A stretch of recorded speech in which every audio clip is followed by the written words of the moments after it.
আল্লাহ রাব্বুল আলামিন বলছেন, এই পুরো মাখলুক কায়নাত সৃষ্টি করার পর আল্লাহ পাক তার রহমতকে 100 ভাগে ভাগ করলেন। কত ভাগে? আল্লাহ পাকের দয়া, রহমত, ভালোবাসাকে 100 ভাগে ভাগ করলেন।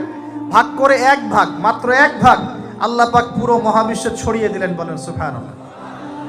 বাকি 99 ভাগ রহমত আল্লাহ পাক তার কাছে রাখলেন। এই এক ভাগ ভালোবাসার কারণেই এই যে সন্তান কান্না করলে মায়ের বুক ফেটে যায়, সন্তান অসুস্থ হলে বাবার বুক ফেটে যায়, যেই বাবা সহজে চোখের পানি কাউকে দেখায় না, সেই বাবা জায়নামাজে দাঁড়িয়ে চোখের পানি ছাড়তে থাকে। এই এক ভাগ রহমতের কারণে আমরা দেখি যে রাস্তার কুকুর পর্যন্ত তার বাচ্চাকে চাটে, আদর করে। এক ভাগ রহমতে পুরো কায়নাত টিকে আছে। আর নবী সাল্লাল্লাহু আলাইহি ওয়াসাল্লাম বলছেন, বাকি 99% রহমত আল্লাহ পাক তার কাছে রেখেছেন। এই রহমত এবং ভালোবাসা দিয়ে আল্লাহ পাক কিয়ামতের মাঠে মানুষকে মাফ করবে ইনশাআল্লাহ।